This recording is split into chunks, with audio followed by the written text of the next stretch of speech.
Meditation and focused attention practices can indeed shift brain waves from beta states, those rapid analytical thought patterns of normal consciousness, to alpha states, which are associated with relaxed awareness and creative thinking. EEG studies consistently show this pattern. Experienced meditators can even reach theta states, which are linked to deep meditation and heightened receptivity. Where Dr. Dispenza really gets the science right is with neuroplasticity. This is perhaps the most exciting area of neuroscience research in recent decades. Sarah Lazar's groundbreaking research at Harvard showed that just 8 weeks of mindfulness meditation increases gray matter density in areas of the brain associated with attention, emotional regulation, and self-awareness. Even more remarkably, it physically shrinks the amygdala, your brain's alarm system responsible for fear and stress responses. So yes, meditation practices can literally change your brain structure. The visualization component connects to legitimate research in sports psychology. Mental rehearsal has been used by elite athletes for decades, and the science is solid. Studies show that athletes who combine visualization with physical practice improve performance significantly better than those who only train physically. The brain activates similar neural pathways whether you're actually performing an action or vividly imagining it. However, this is where we need to be careful about interpretation. The assertion that your brain can't tell the difference between vivid imagination and reality is oversimplified and misleading. While your brain does activate overlapping neural networks when imagining versus experiencing something, it doesn't mean your brain thinks imagination is reality. You're not creating false memories or confusing mental rehearsal with actual experience. The coherent brain state language that Dispenza uses isn't standard neuroscience terminology. While meditation can create more synchronized brain activity, what researchers call neural coherence, describing this as a broadcasting station sending signals to the universe, goes far beyond what the research actually demonstrates. This brings us to the most problematic aspect of Dispenza's teaching: his constant references to quantum mechanics and what he calls the quantum field. Again, this isn't about discrediting Dispenza personally. Many respected figures in the self-help space make similar quantum claims. I just want you to have the facts so you can make informed decisions about what to believe and what to be skeptical about. This is where legitimate neuroscience ends and pseudoscience begins. Dispenza claims you're affecting the quantum field around you and changing the very fabric of reality through your thoughts and emotions.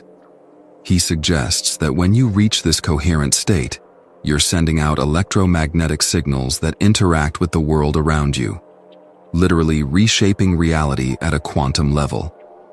This is what physicists call quantum mysticism, taking legitimate quantum concepts and misapplying them to consciousness and manifestation. The problem is that quantum effects happen at subatomic scales under very specific conditions. We're talking about individual particles in controlled laboratory environments, usually requiring extreme cold and isolation from external interference. Your brain, while remarkable, is a warm, chaotic biological system. It's not a quantum computer operating in isolation.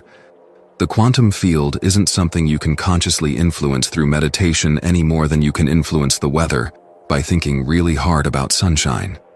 Yes, your brain produces electromagnetic fields. That's exactly how EEG machines work. But these fields are incredibly weak, barely detectable beyond your skull with sensitive equipment. The idea that these weak electromagnetic signals are broadcasting into the universe and reshaping reality has no scientific foundation whatsoever. Real quantum physicists like Sean Carroll from Caltech have repeatedly debunked these interpretations. Quantum mechanics doesn't work the way it's portrayed in manifestation content. The uncertainty principle, quantum entanglement, and wave function collapse don't apply to consciousness manifesting reality in your daily life.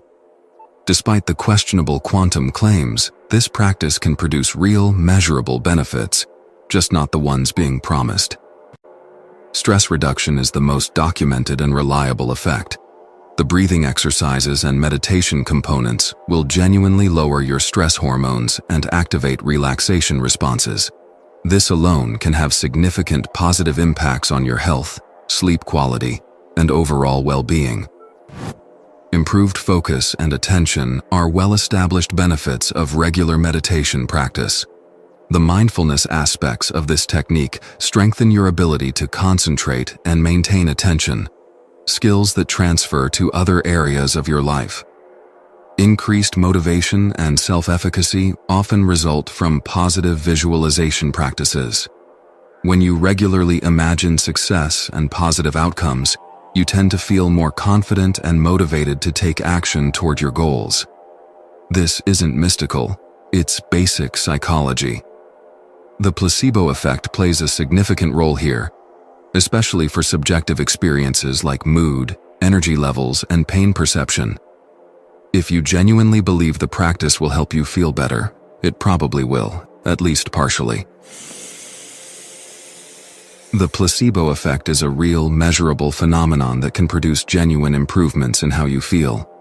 But here's what's really happening when people think this technique is working to manifest external circumstances.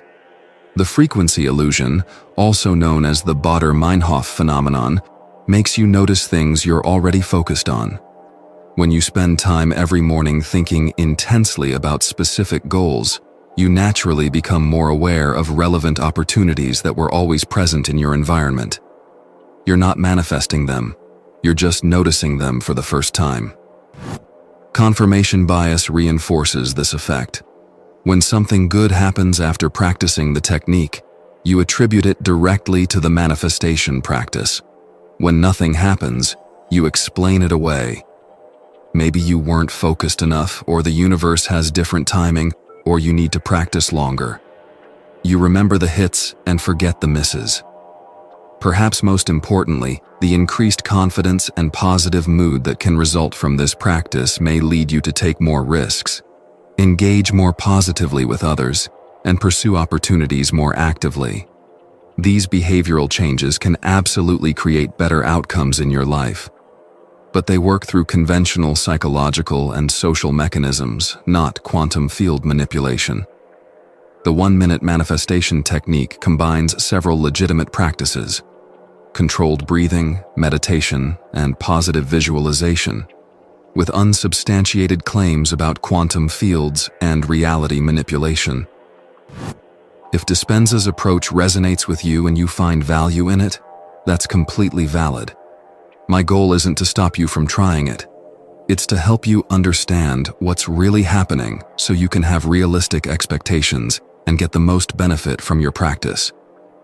What you can realistically expect from consistent practice: reduced stress levels, improved ability to focus, increased motivation toward your goals, and potentially better mood and confidence.